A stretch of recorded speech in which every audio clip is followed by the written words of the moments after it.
സാഭിമാനം സാഹിത്യനഗരം.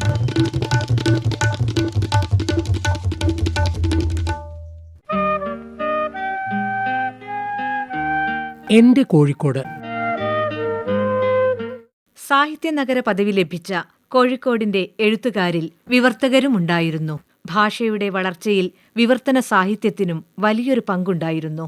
KS Venkatachalam Tamil സാഹിത്യകൃതികൾ മലയാളത്തിലേക്ക് മൊഴിമാറ്റം നടത്തിക്കൊണ്ടിരിക്കുന്നു. പണ്ടേ തന്നെ നിരവധി വിദേശ രാജ്യങ്ങളുമായി കോഴിക്കോട് നഗരം കച്ചവടബന്ധത്തിൽ ഏർപ്പെട്ടിരുന്നത് നിങ്ങൾക്കറിയാമല്ലോ.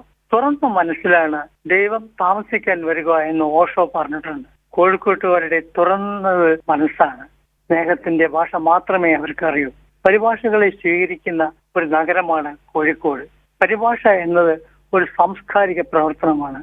ഒരു സാംസ്കാരിക യാത്രയാണ് പരിഭാഷകൻ എപ്പോഴും നടത്തുന്നത്.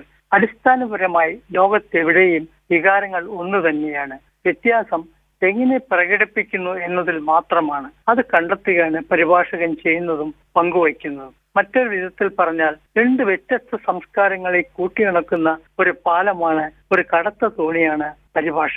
ഞാൻ ജനിച്ചതും വളർന്നതും കോഴിക്കോട്ടിലാണ്. മാതൃഭാഷ തമിഴ്. പഠിച്ചതും വീട്ടിൽ നിന്ന് പുറത്തിറങ്ങിയാൽ സംസാരിക്കുന്നതും മലയാളവും. അങ്ങനെ രണ്ട് മാതൃഭാഷകളുള്ള ഒരു ഭാഗ്യവാനാണ് ഞാൻ. ഇതേവരെ തമിഴിൽ നിന്ന് 31 ഇംഗ്ലീഷിൽ നിന്ന് 6 പുസ്തകങ്ങൾ ഞാൻ പരിഭാഷ ചെയ്തിട്ടുണ്ട്.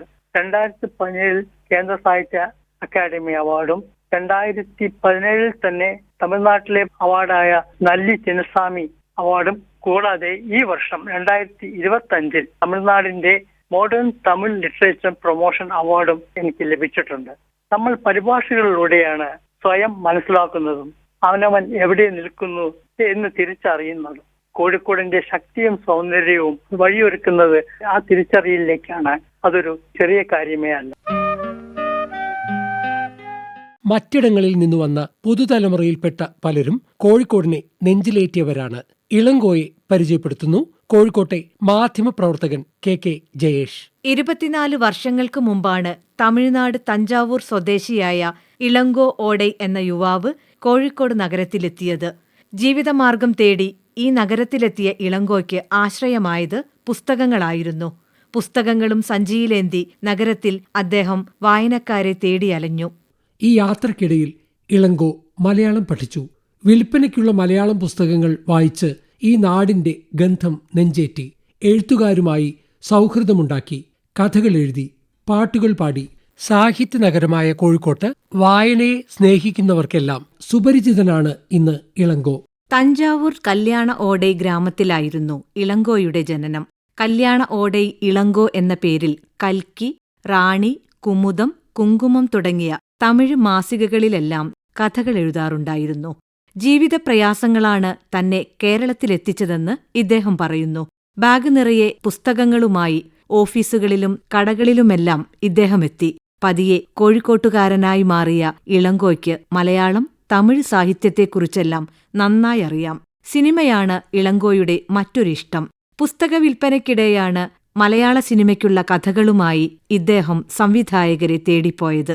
കാത്തിരിപ്പിനൊടുവിൽ ഇളങ്കോയുടെ കഥയിൽ ഒരു സിനിമ പുറത്തിറങ്ങി.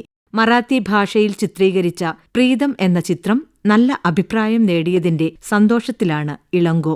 തന്റെ ആദ്യ സിനിമ മലയാളമായിരിക്കണമെന്നായിരുന്നു ഇളങ്കോയുടെ ആഗ്രഹം.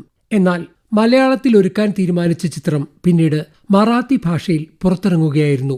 ചിത്രത്തിലെ പാട്ടുകളും ഏറെ ജനപ്രിയമായി. ഇടയ്ക്ക് ജന്മനാട്ടിൽ പോയി വരുമെങ്കിലും അടിമുടി കോഴിക്കോട്ടുകാരനാണ് ഇപ്പോൾ ഇളങ്കോ.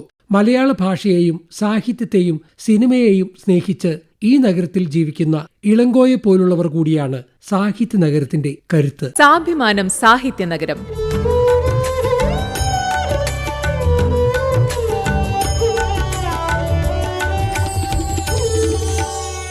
സാഭിമാനം സാഹിത്യനഗരം ഇനി തിങ്കളാഴ്ച രാവിലെ 7:10.